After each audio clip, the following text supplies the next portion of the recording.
দাদা, হনুমান জয়ন্তী আজকে হনুমান মন্দিরে কি অনুষ্ঠান চলছে? হ্যাঁ, আজকে হনুমান মন্দিরে অনুষ্ঠান চলছে। আজকে হনুমান জয়ন্তী, ভক্ত সমাগম হচ্ছে, ভান্ডারা চলছে, ফল প্রসাদ নিয়ে আজকে হনুমান জয়ন্তী পালন করা হচ্ছে। এলাকার লোকজন আসছে? এলাকার লোকজন আসছে, সকাল থেকে এলাকার লোকজন হয়েছিল। রাজগঞ্জ থানা থেকে এসেছিলেন, আইসি সাহেব এসেছিলেন, এবং আরও বিডিও অফিস থেকে আসার কথা, ওনারাও আসবেন। মহাপ্রসাদ বিতরণ কখন থেকে করবেন? মহাপ্রসাদ আর 1.5 ঘন্টার মধ্যে হয়ে যাবে।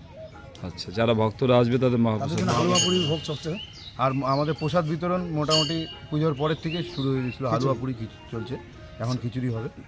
প্রত্যেক বছর একটা শোভাযাত্রা বেরোতো, এবার বেরোন না? শোভাযাত্রা তো আমাদের ইয়েতে বেরোয় না, বাৎসরিক অনুষ্ঠানে। জল ভরতে যাই, আমাদের শোভাযাত্রা নয়, আমাদের বাৎসরিক অনুষ্ঠানে জল ভরে আনা হয়। আচ্ছা, আপনার নাম? রিপুজয় চৌধুরী, আপনি হনুমান মন্দিরের সদস্য।